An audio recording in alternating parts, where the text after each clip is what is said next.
এই পৃথিবীর প্রতিটা রন্ধে রন্ধে আল্লাহ পাকের সৃষ্টি, আল্লাহ হাতে মুদ্রা, এই সব কিছুর বানানোয়ালা আল্লাহ। তাহলে এই পৃথিবীকে সুন্দর শান্তিময় করতে হলে আল্লাহর কোরআনের বাস্তবায়ন ছাড়া এই পৃথিবীতে শান্তি আনা সম্ভব না।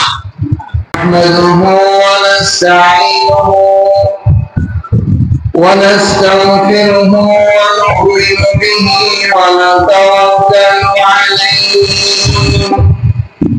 ونعوذ بالله من شرور أنفسنا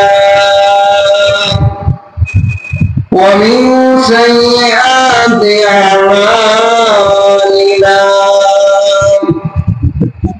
من يهده الله فلا مضل له ومن يضلله فلا هادي له ونشهد أن لا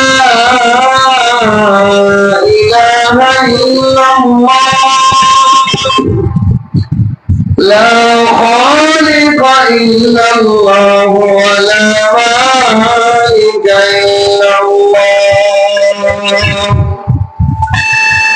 ونشهد أن سيدنا وسندنا وحبيبنا وطبيب قلوبنا ومولانا محمدا عبده ورسوله أما بعد فأعوذ بالله من الشيطان الرجيم بسم الله الرحمن الرحيم والتين والزيتون وطول سينين وهذا البلد الأمين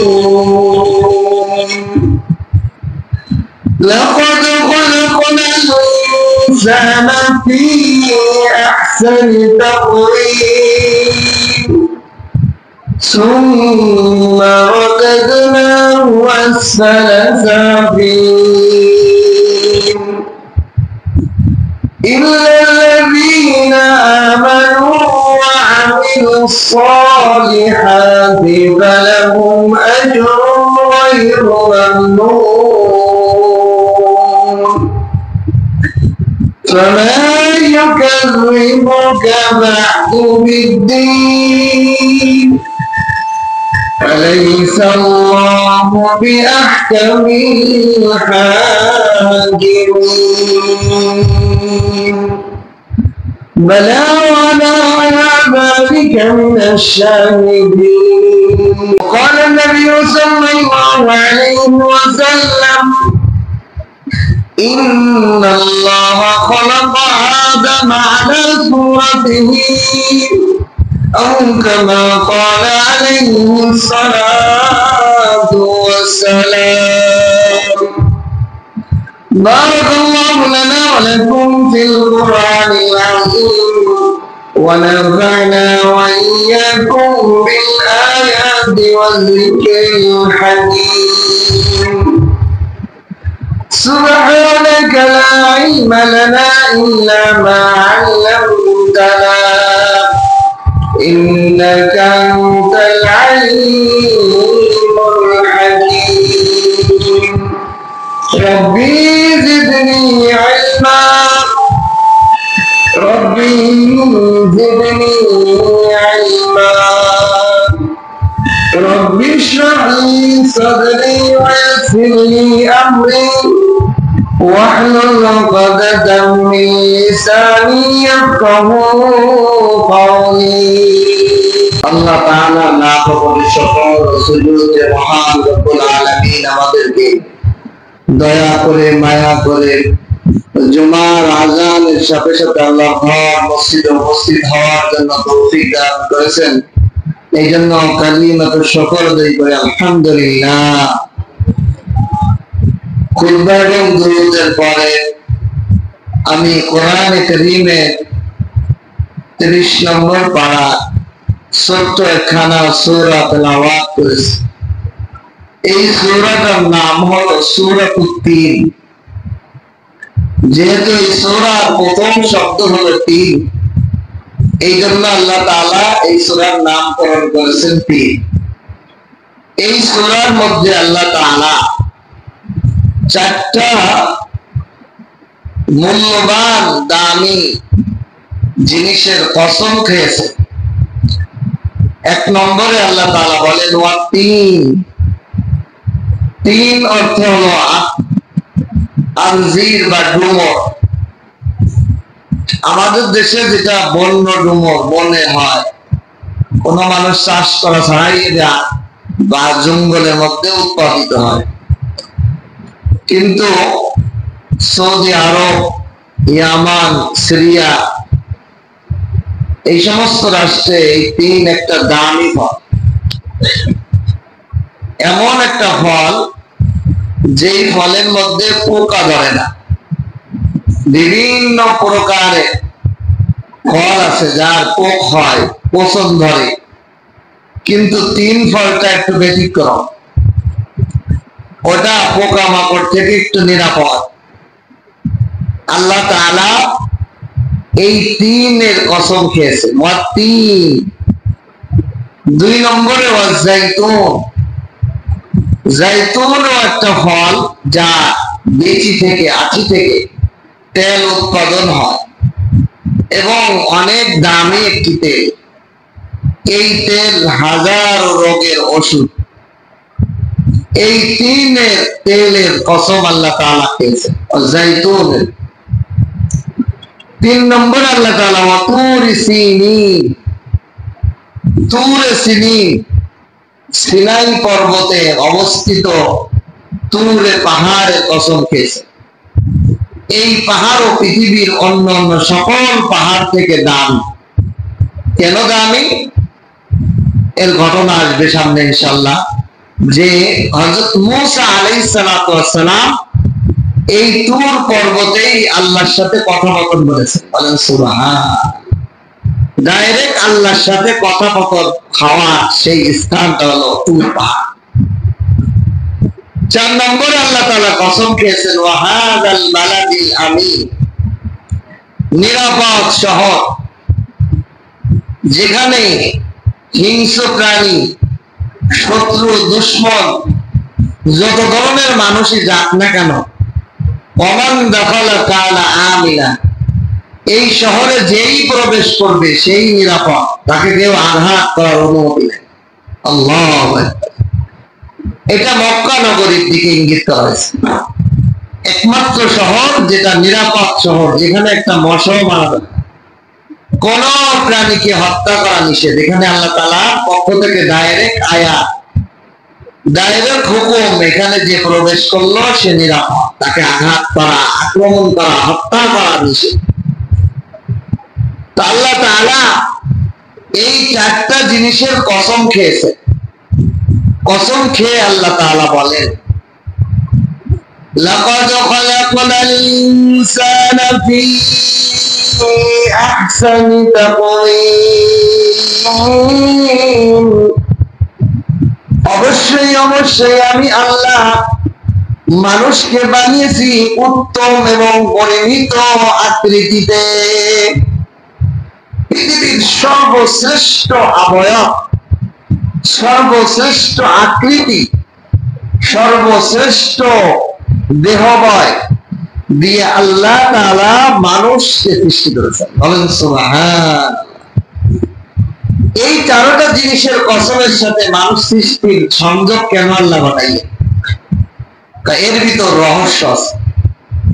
1 নম্বরে আল্লাহ তাআলা 3 ফলের কসম খেয়েছে। 3 এমন একটা ফল যেটা অনেক রোগের ঔষধ।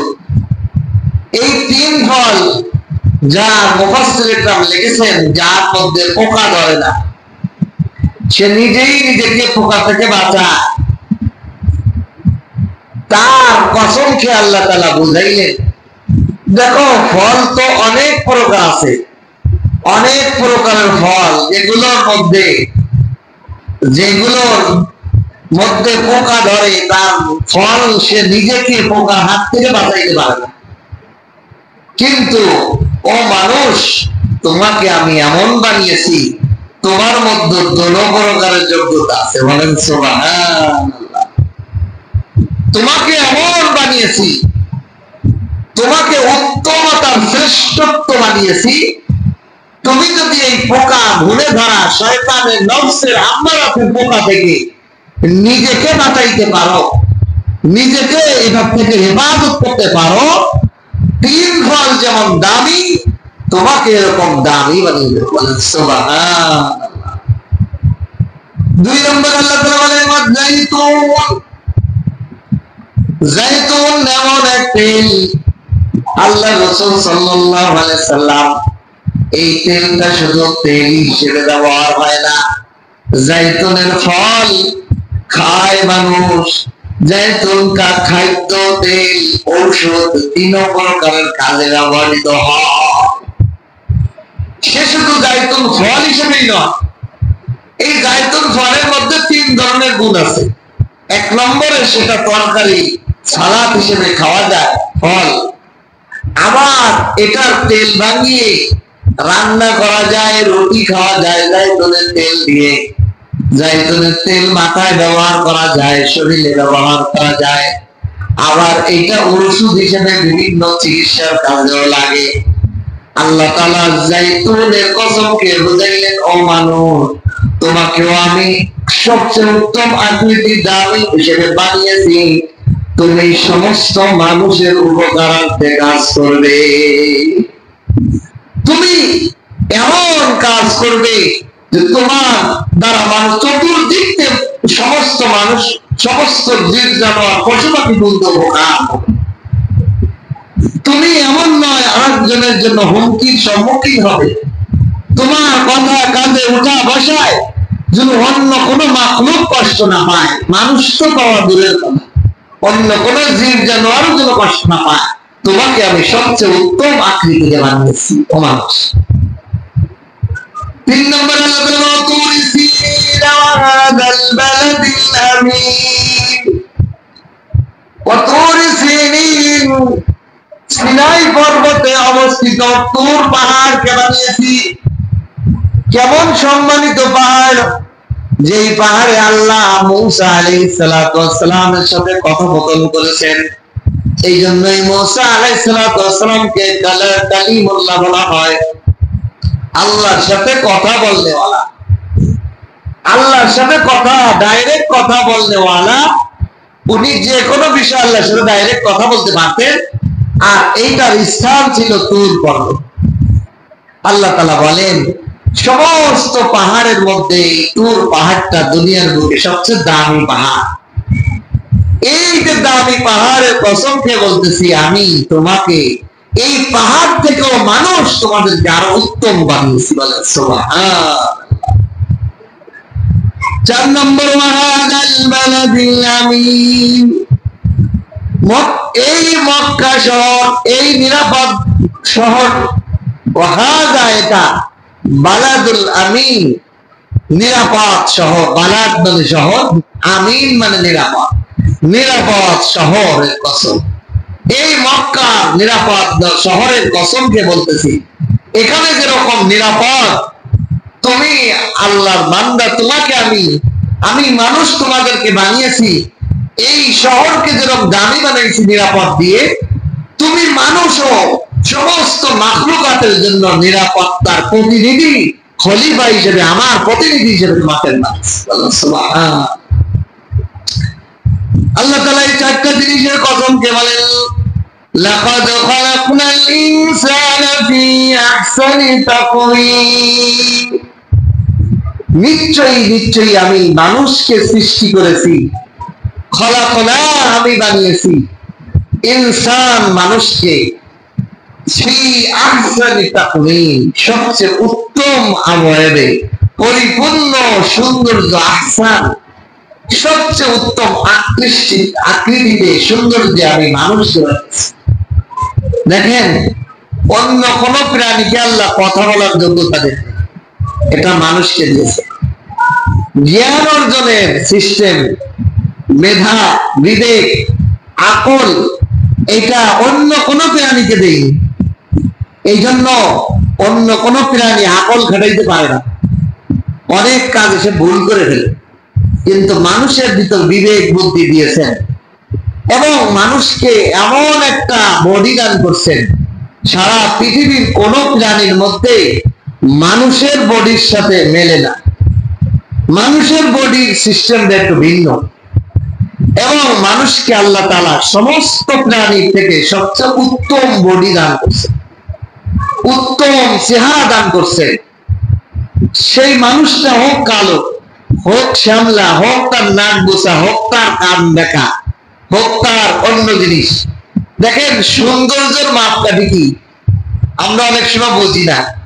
সোজা হইলেই সুন্দর, দেখা হইলে কি সুন্দর হইতে পারে না? দেখেন, আমাদের নাকটা যে সমান করে দেওয়া হইতো, তাহলে কি সৌন্দর্য না বেকার মধ্যেই সুন্দর?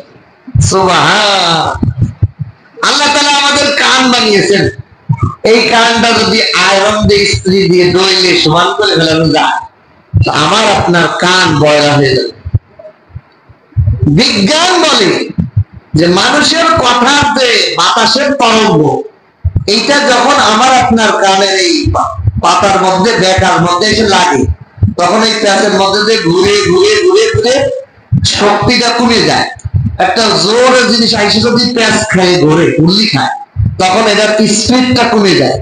তখন এই স্পিডটা কমে আস্তে যে আমার কানের পর্দায় যে বাতাসটার আর্দ্রতা লাগে, আমি শুনতে পাই। কান যদি সোজা থাকতো, তাহলে অধিকাংশ মানুষ ঠাস করে একটা শব্দ এলেই কান থেকে ধরতো, ব্যথা পাইতো, ভয় পাইত, বিকট ভাবে তার কানে যে লাগতো। তার দেখা হওয়াটাই মানুষের জন্য সুন্দর। বলেন সুবহানাল্লাহ।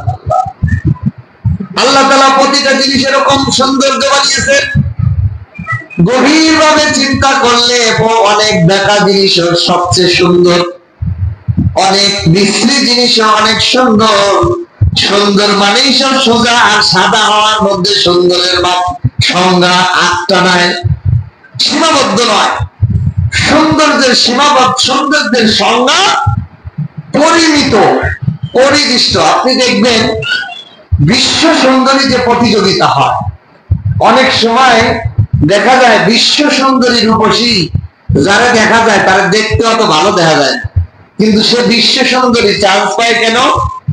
তার অন্য অন্য শরীরের অঙ্গ গঠন পরিমিত হওয়ার কারণে। চেহারা একটু কম সুন্দর হইলেও সে অন্য অন্য দিক দিয়ে নাম্বার বেশি পেয়েছে।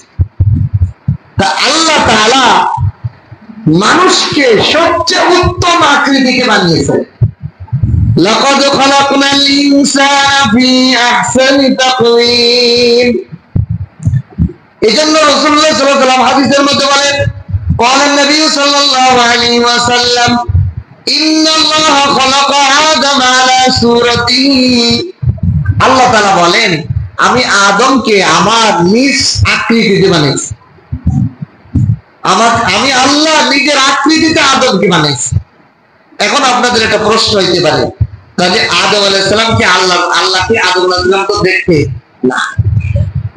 এই হাদিসের ব্যাখ্যা কি? আল্লাহ তাআলা বুখারী এবং মুসলিম শরীফে আসছে, আল্লাহ তাআলা বলেন, ইন্নাল্লাহা, নিশ্চয়ই আমি আল্লাহ, খলাকা আদম আলা সূরাতিহি, আমি আদমকে আমার নিজ সূরতে আকৃতিতে বানিয়েছি। এর অর্থ হলো, আল্লাহ অন্য কোরআনের অন্য আয়াতে বলেন, লাইসা কামিসলিহি শাইউন, আমি দুনিয়ার কোন জিনিসের মতো না। আবার এই হাদিসে বলতেছে আল্লাহ আদমকে নিজ আকৃতি বানাইছে। তা আদম আলাইহিস সালাম একটা মানুষ, তাহলে মানুষের আকৃতি হইলে আল্লাহ পাবে আর মানুষের আকৃতি না। এই হাদিস আর আয়াতের এই টক্কর বা মতৈক্যকে সমাধান কি? সমাধান হলো আল্লাহ তাআলা আদম আলাইহিস সালামকে আল্লাহ কেমন, এটা আদমের সূরত ডাইরেক্ট এরকম সূরত নয়, বরং গুণগত সূরত আল্লাহ তাআলা বানিয়েছেন। আল্লাহ কথা বলতে পারেন, আল্লাহ পারেন না কথা বলতে? আল্লাহ কথা বলতে পারেন। এই জন্য আল্লাহ তাআলা কথা বলার একটা যন্ত্র মুখ আদমকে দান করছেন। কিন্তু আল্লাহর মুখ কেমন, লাইসা কামিসলিহি, এটা মানুষের ধারণার ঊর্ধ্বে। বলেন সুবহানাল্লাহ। আল্লাহ তাআলা ধরতে পারেন, আল্লাহর ক্ষমতার হাত আছে, কিন্তু আল্লাহর হাত কেমন এটা আল্লাহ কেউ আল্লাহই জানেন, আমরা জানি না আল্লাহর হাত কেমন। কিন্তু আল্লাহ তাআলা আমাদেরকে বোঝানোর জন্য আদম আলাইহিস সালাম এবং আমাদেরকে একটা হাত বানিয়ে দিয়েছেন। হাত কি কাজে লাগে, কি করো, ভালো কাজ মন্দ কাজ সব কাজে তুমি প্রশস্ত হতে পারো, এইরকম একটা গুণগত সুরত আল্লাহ তাআলা আদমকে দান করে দিয়েছে। এই জন্য হাদিসের আয়াতের মতো হবে না। হাদিসের দ্বারা উদ্দেশ্য হলো আল্লাহর যত গুণগত সিফাত আছে, গুণ আছে, এই গুণগুলোর একটা আকৃতি দিয়ে আল্লাহ আদমকে দান করছে। কিন্তু আল্লাহ ডাইরেক্ট কেমন এই এরকমই কিনা এইটা নিশ্চয়তা নয়। কারণ আল্লাহ বলছেন আমি কোন জিনিসের মতো না, আমি আদমের মতো নয়। আদমকে আমার গুণ দান করছে, একটা সুরত দিছে। হাত যেমন আমাদেরকে আল্লাহ হাত দিয়েছেন ধরার জন্য, আল্লাহ অনেক প্রাণীকে হাত দেন নাই, তা সে কি জীবন যাপন করে না? অনেককে ডানা দিচ্ছে, আমাদেরকে ডানা দেয়নি। অনেককে পাও দেয়নি, তাও সে চলাফেরা করে। সাপ বিশ্ব বিভিন্ন জিনিস আছে কিনা? আল্লাহ তাআলা বুঝেছেন এগুলো হাজারো মাখলুক সৃষ্টি করে যে আমি আদমকে আমার সুরত দিছি, মানে হলো আমি যেই সমস্ত ক্ষমতার গুণ আমার মধ্যে আছে এগুলোর একটা সুরত আমি আদমের মধ্যে দিয়ে দিয়েছি। এই জন্য আদমের চোখ আছে, হাত আছে, কান আছে, মুখ আছে, পা আছে, আদম কথা বলতে পারে। কিন্তু আমি আল্লাহ কেমনে কথা বলি? আমার জন্য কি জিহ্বা প্রয়োজন? সেটা নয়। আমার আল্লাহ দেখা, আমি আল্লাহ দেখার জন্য চোখ প্রয়োজন নাই, আমি আল্লাহ শোনার জন্য কান প্রয়োজন নাই, ঠিক কিনা? হাজারো জিনিস আছে যেগুলোর কান নাই তবুও শোনে, আছে কিনা? আল্লাহ তাআলা এইগুলো সৃষ্টি করে বুঝিয়েছেন যে আমার যে ক্ষমতার গুণ এগুলোর একটা আকৃতি দিয়ে আমি আদমকে বানিয়েছি। এই হলো আমি আমার সুরতে বানিয়েছি। আমি আমার সুরতে বানানোর উদ্দেশ্য হলো আমার আল্লাহর যে পাওয়ার, আমি আল্লাহর যে ক্ষমতা, এই ক্ষমতার একটা আকৃতি দিয়ে আমি আদমকে বানিয়েছি। যে আদমকে দেখো, আদম যেন দেখতে পায়। আমি আল্লাহ দেখি, কিন্তু আদমের চোখ ছাড়া দেখে না, আমি আল্লাহ চোখ ছাড়া দেখি। বলুন সুবহানাল্লাহ। আমি আদমকে হাত দিয়েছি ধরার জন্য, আদম হাত দিয়ে ধরতে পারে, হাত ছাড়া ধরতে পারে না। এই জন্যই সে খাল মাখলুক, সে হলো সৃষ্টি। আর আমি আল্লাহ হাত ছাড়াও ধরতে পারি, এই জন্যই হলো আমি খালেক। আমি আদমকে বলার জন্য মুখ দিয়েছি, আদম মুখ ছাড়া কথা বলতে পারে না, এই জন্য সে মাখলুক, সে সৃষ্টি। আর আমি আল্লাহ মুখ ছাড়া কথা বলতে পারি, আমি হলো খালেক, আমি সৃষ্টিকর্তা।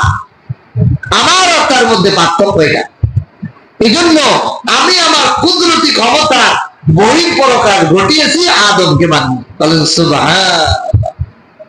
আল্লাহ তাআলা বলেন এই আদমকে আমি এত সুন্দর আকৃতি দিয়েছি, জিন ফেরেশতা দুনিয়ার কোন মাখলুক আল্লাহ তাআলা মানুষের মতো সুন্দর বানায়নি। বলেন সুবহানাল্লাহ।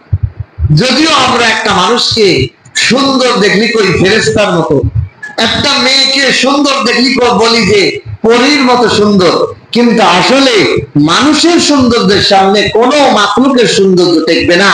আল্লাহ পাক এই আয়াতেই বলেন লাকাদ খালাকনাল ইনসানা ফি আহসানি তাকওয়িম। অবশ্যই অবশ্যই আল্লাহ তাকে দিয়ে বলেন আমি মানুষকে সবচেয়ে উত্তম আকৃতি দিয়ে, সুরত দিয়ে, সৌন্দর্য দিয়ে সৃষ্টি করেছি।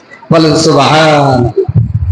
আল্লাহ তাআলা এই যে বানাইলেন, এখন এত সুন্দর আমাদেরকে বানাইলেন, বানানোর পর আল্লাহ বলেন সুম্মা ওয়াজাদনাহু আসফালা সাফিলিন। অতঃপর সুম্মা ওয়াজাদনা, অতঃপর আমি এই মানুষদেরকে উল্টায়া দেই, সবচেয়ে উত্তম আকৃতি বানিয়েছি, সবচেয়ে উত্তম বডি বানিয়েছি, সবচেয়ে সুন্দর চেহারাটাকে দান করেছি, সবচেয়ে সৌন্দর্যতা এই মানুষকে আমি দান করেছি। অতঃপর এই মানুষকে আমি উল্টায় দেই, অর্থাৎ সবচেয়ে নিকৃষ্টতম মানুষ বানিয়ে দেই। ثم رددناه أسفل سافلين, এই মানুষকে আমি উল্টায় দেই, আমি পরিবর্তন করে দেই। আসফালা সাফিলিন, এত নিচে, নিচেরও নিচে, নিচেরও নিচেকে বলা হয় আসফালা সাফিলিন। কয় নিচে, তারও নিচে। ছোটকালে বাচ্চারা যখন একজন আরেকজনের সাথে জিদ করে, কয় তুই হলো আমার পায়ের তলে, কয় তুই যদি আমি যদি তো পায়ের তলে হই, তুই আমার পায়ের তলে, এরকম বলে না? এই যে নিচের নিচে, যে নিচে তুই আমার দিবি তার নিচে তুই আমার যত নিচে বলবি তার নিচে তুই, এরকম বলে না? এই যে আল্লাহ তাআলা বলেন আসফালা সাফিলিন, পৃথিবীর সমস্ত সৃষ্টির সবচেয়ে নিচে যে, তারও নিচে আমি এই মানুষকে উল্টায় দিই। মানে মুফাসসিরিন ইকরাম দুই অর্থ করছেন। এক অর্থ হলো এই মানুষকে আমি শিশুকাল থেকে যৌবন পর্যন্ত কি সৌন্দর্য দান করি। একটা কোমল শিশু 1 মাস 2 মাস 1 সপ্তাহ জন্মগ্রহণ করছে, তার দিকে সবাই তাকাই থাকতে মনে চায়, কি সুন্দর। এরপর আস্তে আস্তে কিশোর হয়, বালক হয়, যুবক হয়, এইভাবে তার সৌন্দর্য বৃদ্ধি হয়। আল্লাহ বলেন এরপরে আবার তাকে বার্ধক্যে নিতে থাকি, তার যৌবনের শরীরের শক্তিটা দুর্বল হইয়া যায়, চামড়া গুলো ঘুষিয়া যায়, চেহারা ভেঙে যায়, আর কোন নারী তার দিকে ভুলেও তাকায় না। ও যুবতী, তোমার সৌন্দর্য দেখে হাজারো পুরুষ পাগল হয়েছিল, কিন্তু যখন তোমার চামড়া ঘুষিয়ে গেছে, যৌবন শেষ হইয়া গেছে, আর কোন পুরুষ ভুলেও এই বুড়ির দিকে তাকায় না। ঠিক কিনা? আল্লাহ মুফাসসিরিন ইকরাম বলেন সুম্মা ওয়াদাদনাহু আসফালা সাফিলিন, আল্লাহ তাআলা মানুষকে এত সুন্দর বানাইয়া, আল্লাহ বুঝান ও দুনিয়ার মানুষ, তোমাদেরকে এত সুন্দর করে, এত সুস্থ টান টান শরীরের চামড়া, শক্তি সামর্থ্য, যুবক যুবতী তোমাকে বানিয়েছি। এই যৌবন আর যুবতীর যৌবনা আর চিরদিন থাকবে না, আবার এটাকে ফিরাইয়া আমি এমন বার্ধক্যে পৌঁছায় দিব, বিছানা থেকে উঠে বসার ক্ষমতা তোমার একা থাকবে না। ও বান্দা, তোমাকে এত উত্তম আকৃতিতে বানিয়েছি, এত সৌন্দর্য তোমাকে দান করেছি, এত শক্তি সামর্থ্য তোমাকে দান করেছি, তোমার যৌবন আর ক্ষমতা, তোমার শরীরের শক্তির পাওয়ার দেখা, তুমি এই শক্তি তোমার জীবন দশাই ভাঙ্গন দেখবা, সব উল্টাইয়ে তোমাকে আবার এমন বুড়া এবং বুড়ি বানাই দিব যে তুমি তোমার খাবারটা মুখে উঠাইবা, তুমি যে একটু শোয়া থেকে কায় হবা, এটা অন্যের সাহায্য ছাড়াই পাও। ثم رددناه أسفل سافلين, তুমি এত নিচে নেমে যাও, তোমার শরীরের সক্ষমতা, তোমার শরীরের সৌন্দর্য, তোমার শরীরের অবয়বের শক্তি এত নিচে নেমে যায়, তোমাকে দেখতেও তোমার আত্মীয় স্বজন আসতে চায় না। তোমার বিছানায় পেশাব পায়খানা, তোমার শরীরের মধ্যে পছন্দ ধরে গেছে, পোকামাকড় পৌঁছ হয়ে গেছে, তোমাকে ঘৃণা করতে কোন পোকামাকড় তোমার কাছে আসতে ঘৃণা পায়। তুমি এত নিকৃষ্ট, এত নিচ, তোমাকে আমি ঘুরাই দেই। আল্লাহ আল্লাহ আমাদের চোখের সামনে আমাদেরকে কসম খেয়ে বোঝাচ্ছে, বান্দা তোমাকে আমি এত সৌন্দর্য, এত আকৃতি, এত সুন্দর করে বানাই, আবার তোমার জীবন দশায় তুমি দেখো হাজারো মানুষকে আমি বৃদ্ধ, চামড়া ঘুষাইয়ে কুড়া বানাইয়ে বিছানার মধ্যে, এমনও রোগী আমি দেখছি যে বিছানায় বুড়ো হয়ে বিছানার সাথে চামড়া লেগে উঠে যাচ্ছে। আল্লাহ, এমন বৃদ্ধপানা আমার আপনার যেতে হবে কিনা? আল্লাহ যদি হায়াতে বাঁচায় এই দিকে নিবেন কিনা আল্লাহ তাআলা? আল্লাহ এই জন্য বলেন, ও মানুষ, তোমার সৌন্দর্য, সুন্দর আকৃতিতে তুমি অহংকারী হও না।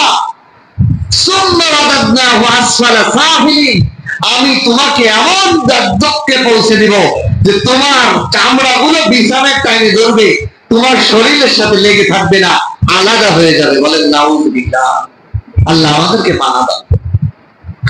এই জন্য আল্লাহ বলেন সুম্মা ওয়াদাদনাহু আসফালা সাফিন, ও মানুষ আমি তোমাদেরকে নিচে নামিয়ে দেই। 2 নম্বর মুফাসসিরিন ইকরাম আরেকটা তাফসীর করছেন, বলেন আল্লাহ তাআলা মানুষকে উত্তম আকৃতি দিয়ে বানিয়েছেন, উত্তম আবয়ব, উত্তম সৌন্দর্য দিয়ে বানিয়েছেন। এই মানুষটা যদি তার উত্তমতা ঠিক না রাখে, তার মধ্যে যদি দ্বীনদারিত্ব না রাখে, আমলে সালেহ না রাখে, ভালো কাজ না করে, ঈমানদার না থাকে, আল্লাহর গোলামি ছাড়া অন্য পাপ কাজে, দুনিয়ার মোহে, টাকা পয়সা, ক্ষমতার লোভ, টাকার লোভ, পদের লোভ, অন্যায় দুনিয়ার লোভ লালসা, দুনিয়ার মহব্বতের পিছে দৌড়ায়, তার এই সৌন্দর্য, তার এই ক্ষমতাকে ওই কাজে ব্যয় করতে থাকে, আমি তাকে এমন নিচে নামাই দেই, হাইওয়ান জানোয়ার থেকে সে নিকৃষ্ট হইয়া যায়। মানুষ দেখবেন, মানুষ অর্থের লোভ, বিভিন্ন পদমর্যাদার লোভ, দুনিয়ার লালসা, পদমর্যাদা, জান মাল, বিভিন্ন জিনিসের মর্যাদার লোভে মানুষ এত নিকৃষ্ট নেমে যায় যে একটা কুকুর তো তার ভিতরে একটা যতটুকু মানবতা থাকে, এই মানুষের মধ্যে ততটুকু মানবতাও থাকে, ঠিক কিনা? হাইওয়ান জানোয়ার হয়ে যায়, তার মধ্যে এই নিচুতা আল্লাহ তাআলা তার মধ্যে এসে যায়। সে যখন তার এই সুন্দর আকৃতির সৃষ্টিকর্তার কথা ভুলে যায়, আল্লাহর কথা ভুলে যায়, আল্লাহ আমাকে বানিয়েছেন, মরা লাগবে, আল্লাহর সামনে দাঁড়ান লাগবে, কিয়ামতের দিন আমার আল্লাহর সামনে জবাব দেওয়া লাগবে, আমাকে আল্লাহ এই ক্ষমতার নিয়ামত দান করছেন, সুন্দর আকৃতির নিয়ামত দান করছেন, আল্লাহ তো আমাকে শ্রীগাল কুকুরও তো বানাইতে পারতেন না? আল্লাহ আমাকে গাছপালা, তরুণতাও তো বানাইতে পারতেন, যে আল্লাহ আমাকে দয়া করে, মায়া করে, দরখাস্ত দেওয়া ছাড়া, আবেদন করা ছাড়া এত সুন্দর একটা মানুষ বানাইছেন। সেই আল্লাহর কথা যে ভুলে যায়, আল্লাহ বলেন আমি তাকে এত নিচে নামাই দেই। দুনিয়ার বুকে মানুষ, একটা মানুষ নিকৃষ্ট পশুকে মনে করে, কোন জিনিসটাকে? কুকুর, শ্রীগাল, কি শূকর, এগুলোকে নিচে মনে করে। এর থেকেও আমি তারে আরো নিচে নামাই দিই, এর থেকেও নিচে নামাই দিই। সে কুকুরের থেকে, শূকরের থেকেও নিকৃষ্ট কাজ করে মানুষ, হাইওয়ান জানোয়ার থেকেও। আল্লাহ বলেন বাল হুম আদাল, হাইওয়ান জানোয়ার কি, তার থেকেও আমি তারে নিচে নামাই দেই। তার কাজকর্ম দেখলে মনে হয় না যে একটা কুকুরও এরকম এত অন্যায় কাজ করতে পারে, একটা শূকরও এত অন্যায় কাজ করতে পারে, একটা মানুষ এত নিচে নেমে যায়। এই দিক থেকে আল্লাহ তাআলা বলেন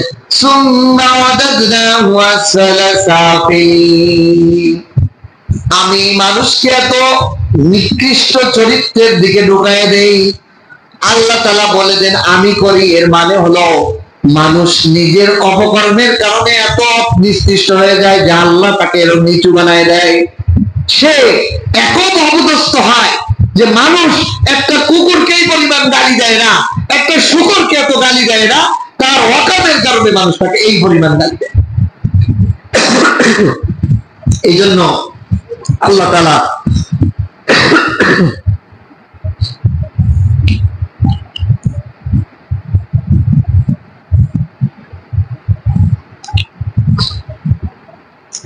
আয়াতের মধ্যে ঘোষণা করেন সুম্মা ওয়াদাদনাহু আসফালা সাফিলিন, অতঃপর আমি এই উত্তম আকৃতি, এই উত্তম সুন্দর মানুষগুলাকে আমি সবচেয়ে নিচু এবং নিচের সবচেয়ে আকৃতি থাকার পরও তারা হাইওয়ান জানোয়ার থেকেও নিচে চলে যায়।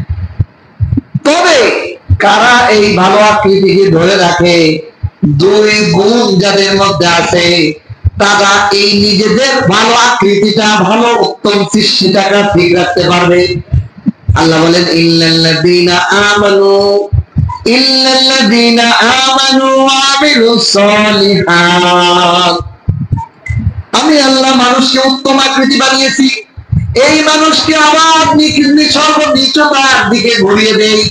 তবে ওই সমস্ত মানুষ ছাড়া যারা 2টা আমল করে, 1 নম্বর হলো আমিনু, যারা আল্লাহর প্রতি বিশ্বাস স্থাপন করে, আল্লাহকে বিশ্বাস করে, ঈমানদার মানে কি? দেখেন, ঈমানের সর্বপ্রথম কথা হলো যে আল্লাহকে বিশ্বাস করে। আমাদের অনেক ইমানদার, আমরা নামে ইমানদার, কামে ইমানদার নাই। কামে ইমানদার থাকলে আমরা আরেকজনের ক্ষতি কেমনে করি, আরেকজনের উপর আমরা হামলা কেমনে করি, আরেকজনের জান মালের ক্ষতি আমরা কিভাবে করি। যদি আমার ভিতর আল্লাহ পাকে বিশ্বাস থাকে, যে আল্লাহ বিশ্বাস মানে আমার মালিকের সামনে আমার যে দান লাগবে, সেই সময় আমি কি জবাব দেব, মালিকের সামনে আমি অপরে ক্ষতি করলে কি জবাব দেব, এই ভয়টা যার বিশ্বাসটা তার আছে, সে কিভাবে আরেকজনের ক্ষতি করতে পারে? সে কখনোই এই ক্ষতি করতে পারে না। এই জন্য আল্লাহ বলে ইল্লাল্লাযীনা আমানু, যারা ঈমান এনেছে। ঈমান এমন একটা বিশ্বাসকে বলে যে বিশ্বাস আপনাকে ভালো কাজে উদ্বুদ্ধ করবে। দেখেন, মানুষের যেই কাজের বিশ্বাস চাই সেই কাজ করে। আপনাদেরকে যদি আমি একটা অফার দেই, ভাই সবাই মিলে আমাকে 1000 টাকা করে দিবে, 1000 টাকা করে দিলে আগামী জুমায় আপনাদেরকে আমি 2000 টাকা করে ফেরত দেব। এখন এই মুসল্লিদের মধ্যে 2 দল হয়ে দেব, 3 দল হয়ে যাবে। একদল কইব হুজুর আলেম মানুষ, ফকির মানুষ, কইছে বিশ্বাস, নিশ্চয়ই উনি হালাল ভাবে ব্যবসা করে আমাদেরকে দিব। একদল বিশ্বাস হইব কোন উকিল কাল নাই আমার দিব। আরেক দল কইব হুজুর কোন বাটপারি শুরু করছে, কি শুরু করছে, আবার 1000 টাকা নিয়ে কি করব, কোন দাঙ্গা পলায় যাবো কিনা, ঠিক কিনা। আরেক দলরা বিবেচনা করবো কি করতে চায়, বিষয়টা কি, এদিকও না এদিকও না, ঠিক কিনা, এইরকম হবে কিনা। কিন্তু যাদের বিশ্বাস হবো তারা প্রশ্ন দিয়ে ফেলবো কিনা, ঠিক কিনা। এখন দেখেন, যারা বিশ্বাস করে তারাই কাজটা, এই টাকাটা দিতে পারে। আর যারা বিশ্বাস একেবারেই করে না, অথবা যাদের মধ্যে সন্দেহ, তারা কি টাকা দিতে পারবে? পারবে না। দেখেন, বিশ্বাসটা এত বড় গুরুত্বপূর্ণ। আল্লাহ এই জন্য সর্ব জায়গা মুসলমানদের বলছে আমানু, ইয়া আইয়ুহাল্লাযীনা আমানু, হে বিশ্বাসীরা, হে বিশ্বাসীরা, হে বিশ্বাসীরা। কারণ বিশ্বাসীরাই আল্লাহর সব হুকুম মানতে পারে। আর বিশ্বাসী ছাড়া এই কোরআনের প্রতি সন্দেহ, নবীর প্রতি সন্দেহ, আলেমদের কথার প্রতি সন্দেহ, ইসলামী হুকুমতের প্রতি সন্দেহ, ইসলামী আইনের প্রতি সন্দেহ। যেমন আমরা যদি আলেমরা বলি এই বাংলার জমিনে কোরআনের আইন বাস্তবায়ন করতে চাই, এই উম্মতের মুসল্লিদের মধ্যে 2 দলের দিব। একদল কয় ও এই দেশটা জঙ্গির দেশ বানাইতে চায়। আচ্ছা বলেন, আল্লাহর কোরআন আইন বাস্তবায়ন করলে এটা কি জঙ্গির দেশ হইব? এই বিশ্বাস যে করবে সেটাই মা, যে বলবে কোরআনের আইন বাস্তবায়ন করলে এটা জঙ্গির দেশ হইব, আর এটা যে মনে প্রাণে বিশ্বাস করবে সে আর মুসলমান থাকতে পারে না, কাফের হয়ে যায়। আল্লাহর জমিনে আল্লাহর আইন বাস্তবায়ন হইব। আচ্ছা আমি আরো বলি, আমার কাছে আশ্চর্য লাগে, আচ্ছা আপনার পরিবার, আপনার বাড়ি, আপনার ছেলে মেয়ে আছে, আপনার বিয়ে বাচ্চা আছে, এখন আপনার পরিবারে আমি যদি আমার আইন বাস্তবায়ন হবো, আমি বলবো আজকে আপনাদের বাড়ি মুরগি রান্না করবে, আপনি বলেন না আমি গোস্ত খাবো, গরুর গোস্ত, আমি বলবো না খাসি গোস্ত খাবো, কারটা বাস্তবায়ন দিব? আপনার বাড়ি আপনারটা না, আমারটা হইব, আমার কথা অনুযায়ী হবে না। আর এটা যুক্তির মধ্যে, বাড়ি হলো আপনার, আপনার কথা অনুযায়ী আপনার পরিবার চলবে। তাহলে বলেন এই দুনিয়া কার? এই জমিন কার? এই পৃথিবী কার? এই মানুষ বানাইছে কিনা? এই গাছ বানাইছে কিনা? এই আসমান বানাইছে কিনা? এই বাতাস বানাইছে কিনা? তার আইন এই জমিনে বাইন হবে না, কার আইন বাইন বাস্তবায়ন হবে, ঠিক কিনা? আল্লাহর জমিন, আল্লাহর বাতাস, আল্লাহর বানানো মানুষ, আর বাইন বানানো হবে মানুষের আইন। আমরা এই কথা কইলেই আমরা খারাপ হয়ে যাই, এই কথাগুলো বললেই আমরা হুজুররা খারাপ হয়ে যাই।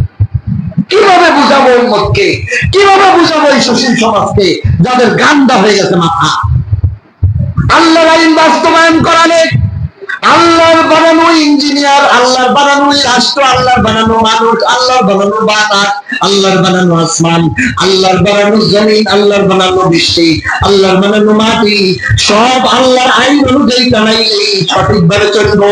আর মানুষের আইন বাস্তবায়ন করলে ভেজাল হইব, নষ্ট হইব। যে ইঞ্জিনিয়ার মোবাইল বানাইছে, যে ইঞ্জিনিয়ার মোবাইল বানাইছে, সেই ইঞ্জিনিয়ার তার বাটনের মধ্যে একটা সবুজ বাটন, একটা লাল বাটন দিয়ে দিয়েছেন। ইঞ্জিনিয়ার বানাইছেন লাল বাটন দিয়ে কল কাটার জন্য আর সবুজ বাটন দিয়ে কল দেওয়ার জন্য। বলেন পৃথিবীর যে ইঞ্জিনিয়ার মোবাইল বানাইছে, আমরা পৃথিবীর সবাই যদি মিলে বলি ও ইঞ্জিনিয়ার তোমার ফর্মুলা মানি না, লাল বাটন দিয়ে আমি কল দেব আর সবুজ বাটন দিয়ে আমি কল কাটবো, আমার কথা অনুযায়ী হইব, পৃথিবীর সকল মানুষ মিলে বললো কি হইব? কেমনে বুঝাই? কখনোই সম্ভব না। ঠিক এই পৃথিবীর প্রতিটা রন্ধে রন্ধে আল্লাহ পাকের সৃষ্টি, আল্লাহ হাতে কুদরত, এই সব কিছু বানানোওয়ালা আল্লাহ। তাহলে এই পৃথিবীকে সুন্দর শান্তিময় করতে হলে আল্লাহর কোরআনের বাস্তবায়ন ছাড়া এই পৃথিবীতে শান্তি আনা সম্ভব না, সম্ভবই। চোখ আল্লাহর হিসেবে চলে। আরো আশ্চর্য, যেই মানুষগুলো বলে কোরআনের আইন বাস্তবায়ন করা যাবে না, দেশি সংবিধানকে আমি সম্মান করি, দেশের সংবিধান অনুযায়ী দেশ চালাই দিব। এই সংবিধান বানাইছে কারা? বাংলাদেশের কিছু এমপি মন্ত্রী সরকারই তো বানাইছে। কি বলে? এটা কি কোনো এমন মানুষ বানাইছে যে তারা ফেরেশতা? সংবিধানের উঠে যাওয়া যাবে না। সংবিধানকে যেই পরিমাণ সম্মান করে ওই পরিমাণ সম্মান আমরা কোরআন দেওয়া করি না। নাউযুবিল্লাহ। সংবিধানকে যেই পরিমাণ মূল্যায়ন করা হয়, যেই পরিমাণ আদব দেখানো হয়, ওই পরিমাণ আদব আল্লাহর আইন তথা আল্লাহর হুকুমকে দেয়া হয়। কিভাবে বুঝাইলে উম্মত বুঝবে? আমার আপনার পুরা বডির মধ্যে তো আল্লাহর আইন ছাড়া আমার আইন চলে না। শেখ সাদি রহমাতুল্লাহ আলাইহি একদিন মক্কা কাবা ঘর তওয়াফ করতেছেন, দেখে ছোট্ট একটা বালক কাবা ঘরের সাথে আল্লাহর সাথে কথা বলতেছে। আল্লাহ শেখ সাদি রহমাতুল্লাহ বলেন, এ বালক তুমি কিভাবে কথা বলো?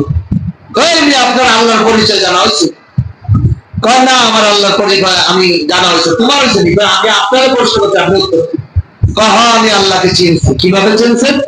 এত বড় আসমান যিনি বানাইছেন তিনি কত বড়, এইভাবে আমি আল্লাহকে চিনছি। এত বড় পাহাড়, এত বড় সাগর। শেখ সাদি রহমতুল্লাহ বালক বলে, আপনি তো অনেক দূরে। আল্লাহকে চেনার জন্য, আল্লাহর ক্ষমতা বোঝার জন্য অত দূরে যাওয়ার দরকার নেই। আপনার নিজের বডির দিকে তাকান, আপনার শরীরের দিকে তাকান, যে আপনার ক্ষমতা আপনার বডিতে চলে না, ওই মালিকের ক্ষমতা চলে। বলেন সুবহান। দেখেন এবার বডির দিকে তাকান। ওই বালক বলে, হে শেখ সাদি বিশ্ব কবি, আমি যখন সকালবেলা ঘুম থেকে উঠি চিন্তা করি আজকে অমুক জায়গা যাব, অমুক বাজারে যাব, অমুক খেলার সাথীদের সাথে খেলবো, অমুক জায়গা ঘুরতে যাব, অমুক নদীর পাড়ে যাব, অমুক জায়গা খেলতে যাব, অমুক জায়গা গোসল করতে যাব, বন্ধুদের সাথে আড্ডা দিতে যাব। অনেক কিছু আমি জল্পনা করে সকালে ঘুম থেকে উঠি আমি যখন সারাদিন পার করে রাখতে হয়, তখন চিন্তা করে দেখি আমি যা চিন্তা করছি তা হয় নাই, আমার চিন্তার বাইরে আরো অন্য জিনিস হয়ে গেছে। ঠিক কিনা? দেখেন আপনারা প্রত্যেকে চিন্তা করলেন যে সকালে একটা চিন্তা করছেন এই করব, কিন্তু সবগুলোকে আপনি করতে পারছেন এই সকাল থেকেই করবো। অনেকে চিন্তা করছেন যে আজানের আগেই মসজিদে আসবো, তার দেন আজানের 10 মিনিট পরে। তাহলে আপনি যদি আপনার চিন্তা দিয়ে আপনি নিজেকেই চালাইতে না পারেন, তাহলে বোঝা যায় আপনি আপনাকে চালান না, আপনাকে একজন কর্তা চালায়, তিনি হলেন আমার আল্লাহ। তাহলে আমার শরীরের এরকম প্রতিটা জিনিসের দিকে তাকাই, আমার বডির মধ্যে হাজারো জিনিস আছে যেগুলো আমি চালাই না, তিনি চালান। যেমন দেখেন, আমি নিঃশ্বাস ঢোকাই আর বের করি, যদি এটা আমার জন্য ভেজাল, আমার জন্য বিরক্তিকর। সবাই এরকম করেননি? বিরক্ত না? আর আপনি নিজের ইচ্ছা ছেড়ে দেন, আপনার কল্পনা দেন অন্যদিক, আপনার মায়ের বাড়ি, গ্রামের বাড়ি নিয়ে যান, কিন্তু নিঃশ্বাস যাওয়া আর বের হওয়া আপনার ইচ্ছা। কে ঢোকান? কে বের করেন? তাহলে যে ইঞ্জিনিয়ারের ক্ষমতায় আমার নিঃশ্বাস বের হয় আর ঢোকে, 1 সেকেন্ডে যদি বলেন যে ঢুকবি না, তা আমি আব্দুল করিম আর আব্দুল রহিম জায়গায় ঠিক। আর যদি বলেন ঢুকছিস তো বের হবি না, তা আমি আব্দুল করিম আর আব্দুল জব্বার শেষ লাশ। তাহলে সেই আল্লাহর বিধান এই জমিনে বাস্তবায়ন করার ক্ষেত্রে আমি কেন বাধা হয়ে দাঁড়াবো? কিনা? আল্লাহ, যে আল্লাহর হুকুমে আমার শরীরে নিঃশ্বাস ঢোকে এবং বের হয়, ওই মালিকের হুকুমেই তো আমার এই দেশটা পরিচালিত হওয়া দরকার, ঠিক কিনা? এই জমিন, এই ফ্যামিলি, আমার ব্যক্তিগত শরীর, আমার ব্যক্তি, আমার পরিবার, আমার সমাজ, আমার রাষ্ট্র, সবই ওই আল্লাহর হুকুম মতো চলা হওয়া দরকার, ঠিক কিনা? এই জন্যই আল্লাহ বলেন ইল্লাল্লাযীনা আমানু, যারা আল্লাহকে চিনছে, যে আল্লাহর হুকুম ছাড়া আমি নিঃশ্বাস ছাড়তেও পারি না, আল্লাহর হুকুম ছাড়া আমি বের করতেও পারি না, আমার চোখের পলক আল্লাহর হুকুমে হয়, আমার কানে শোনাও আল্লাহর হুকুমে হয়। দেখেন বন্ধু দূরে বসে রয়েছে, আর এক বন্ধু আব্দুল করিম, দোস্ত, এত চিল্লায় গাল ফাটাইয়ে ডাকতেছে, দোস্ত শোনেই না, এরকম ধ্যান রয়েছে, মানে সাথে টেনশনে কোন একটা জিনিস ভাবতেছে, এরকম বসেছি। ওর বন্ধু ডাকতে ডাকতে কাছে চলে এসে চিল্লেই গলা ফাটাই গেছে, বাবা চলে যাই ধাক্কা দিয়েছেন, গেছে এতক্ষণ ধরে ডাকলাম দোস্ত আব্দুল করিম, এতক্ষণ ধরে চিল্লাইলাম গলা ফাটাই, তুই বুড়া কাদা হয়ে গেছিস নাকি, ভয় হয়ে গেছিস নাকি, শুনিস না? আমি তো কোনো ডাকি শুনি। তাহলে কে শোনাম? আমার কান তো ঠিকই ছিল, কিন্তু আমি শুনি নাই, আমার চোখ তো চাই ছিল, দেখে নাই। যে আল্লাহ আমার বডির মধ্যে, যার হুকুম ছাড়া আমার বডির কোনো অঙ্গই চলে না, আমি এত মজাদার খাবার আমার গলার মধ্যে ঢুকাই, কিভাবে হজম করে, কিভাবে রিফাইন করে, কিছুই আমি দেখি না, কিছুই বুঝি না, সব ওনার কুদরতি হুকুমে চলে। তার হুকুম ছাড়া যদি আমার খাবার হজম হওয়া বন্ধ হয়ে যায়, আমার গ্যাস্ট্রিক, আমার পেটে ব্যথার যন্ত্রণা পুরো এলাকা মিলায় ফেলায়। আমার খাবার যদি হজম না হয়, বাথরুম হওয়া বন্ধ, পেশাব হওয়া বন্ধ, কি যে যন্ত্রণা ছটফট করতেছে একটা মানুষ, পেশাবের যন্ত্রণা, পেশাব হয় না, কিডনি ফুলে ব্যথা হয়ে গেছে, পায়খানা হয় না, অসুস্থ, কার হুকুমে চলে? তাহলে আপনার আল্লাহর হুকুম ছাড়া আপনার পুরো বডিটাই নড়ে না, আর সেই আল্লাহর হুকুম আপনি জমিনে বাস্তবায়ন করার জন্য, এই জমিনে প্রতিষ্ঠা করার জন্য আপনি কেন মেহনত করতে পারবেন? দরকার কিনা? এই জন্য এখন আমাদের সময় এসেছে আল্লাহর জমিনে আল্লাহ কোরআনের আইন বাস্তবায়নের জন্য আমরা এখন প্রস্তুত হতে হবে। আমাদের প্রতিটা জায়গা আল্লাহর হুকুম বাস্তবায়নের জন্য চেষ্টা করতে হবে, যে এই জমিনে আল্লাহর হুকুম বাস্তবায়ন হতে হবে। তাহলে আমার বডিটাই তো আল্লাহর হুকুম ছাড়া চলে না, তাহলে আল্লাহর জমিনে আল্লাহর কেন হুকুম বাস্তবায়ন করতে হবে না? এটার দায়িত্ব তো আল্লাহ আমাদেরকে দিয়েছে, এই মানুষকে আল্লাহ তাআলা খলিফা বানিয়েছে। এই জন্য আল্লাহ বলেন ইল্লাল্লাযীনা আমানু ওয়া আমিলুস সালিহাত, ক্ষতিগ্রস্ত ওই ব্যক্তিরা নয়, নিচু ওই ব্যক্তি নয়, যারা ঈমান আনে, আল্লাহকে বিশ্বাস করে, আল্লাহর প্রতি পূর্ণ বিশ্বাস যাদের মধ্যে থাকবে, ওয়া আমিলুস সালিহাত, তারা সর্বদা আল্লাহর ইবাদতের মধ্যে কাটাইবে। আল্লাহর ইবাদত, নামাজ ইবাদত, যাকাত ইবাদত, দান করা ইবাদত, আল্লাহর গোলামির মধ্যে আল্লাহর হুকুম বাস্তবায়নের জন্য তারা আমলে সালিহাত করবে। আল্লাহ বলেন ফালাহুম আজরুন গায়রু মামনুন, তাদের আমি এমন পুরস্কার দেব যে পুরস্কার কোনোদিন শেষ হবে না। মুফাসসিরিন ইকরাম বলেন আল্লাহ তাআলা ঈমানদার এবং আমলে সালেহকারীদের পুরস্কার দুনিয়াতে শুরু হয়, আখিরাতে তো আর কোনোদিন শেষ হবে না। দুই নম্বর হলো ঈমানদার আমলদার, দেখবেন দুনিয়াতে দেখবেন যারা বদ আমলকার, তারা বুড়ো হয়ে গেলে তার ছেলে মেয়ে দেয় না, নাতি গুলো দেয় না, কেউ তার ভালোবাসে না। আর ঈমানদার আমলওয়ালা একজন মানুষের বৃদ্ধকালেও তার সেবা করার জন্য, তার খেদমত করার জন্য হাজারো মানুষ আছে। আমার জেনে একটা জিনিস আসছে, সেটা হলো আমি দেখছি কোন আলেম, কোন দিনদার আলেম যত বুড়ো হয় তত তার ইজ্জত আর সম্মান বাড়ে।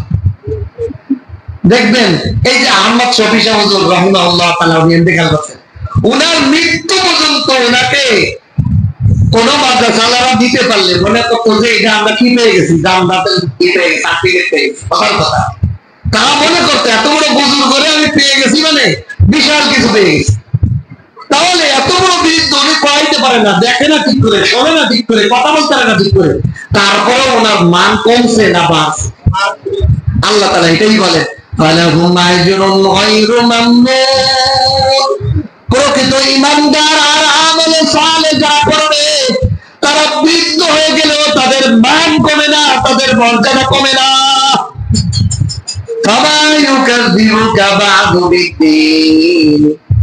এরপরেও তোমরা কি আল্লাহর প্রতিদানের ক্ষেত্রে অবিশ্বাসী হবে? আল্লাহ পাক নবীদের নবীর মাধ্যমে কাফেরদেরকে বলেন, এরপরেও তোমরা আল্লাহর পুরস্কারের ব্যাপারে অস্বীকার করবে, অবিশ্বাসী হবে। আলাইসাল্লাহু বিআহকামিল হাকিমিন, আল্লাহ কি ন্যায় বিচারকদের একজন ন্যায় বিচারক নন? দেখো, দুনিয়ার একজন সামান্য বিচারকের কাছে তুমি অন্যায় করলে শাস্তি চাও, ভালো কাজ করলে পুরস্কারের দাবি করো, আর সমস্ত বিচারকের মধ্যে আল্লাহ হলো শ্রেষ্ঠ বিচারক, তাহলে আল্লাহ কি অন্যায় করলে যারা পরিমাণ বিচার করবেন না?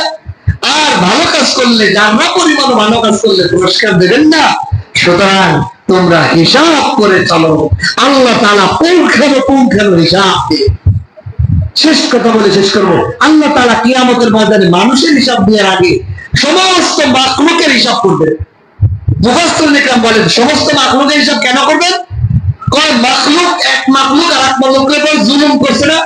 এক গরু আর এক গরুকে গুঁতো দিছে, এক পাখি আর এক পাখিকে খেমসে দিছে, টোকা দিছে। আল্লাহ তাআলা কিয়ামতের ময়দানে মানুষের হিসাবের আগে হিসাব করবেন। কয় কেন? কয় এটা হলো জুলুম। কয় জুলুম আল্লাহর কাছে এত ঘৃণিত যে এই পাখিগুলো কোনো শরীয়তের মুকাল্লাফ না, এরা তো এদের জান্নাত নাই জাহান্নাম নাই, তারপরে আল্লাহ হিসাব করবেন কেন? কয় জুলুমের হিসাব না নিয়ে আল্লাহ তাআলা প্রকৃত হিসাব বিচারক হতে পারে না। এই জন্য আল্লাহ তাআলা সামান্য জুলুমেরও বিচার করার জন্য এই পাখি পশুদের হিসাবও আল্লাহ তাআলা করবেন। আল্লাহ তাআলা আমাদেরকে সর্ব অবস্থায় আল্লাহর হুকুম মেনে চলা, আল্লাহর গোলামি, আল্লাহর আরাধনা, আল্লাহর জিকির, আল্লাহর আরাধনা, আল্লাহর স্মরণ সর্বদা রাখা, ঈমান এবং আমলে সালেহ করা, এবং সর্বপ্রকার জুলুম থেকে নিজেকে বাঁচায় রাখা। আল্লাহ রাসূল বলেন, জুলুম সবচেয়ে বড় পাপী, নিকৃষ্ট কাজ, যেটা একজন মানুষ শহীদ হইলেও আল্লাহ তাআলা এই জুলুমের অন্যায় মাফ করবেন না। আল্লাহ তাআলা আমাদেরকে জুলুম অত্যাচার থেকে হেফাজত রাখার তৌফিক দান করে। বলেন আমিন।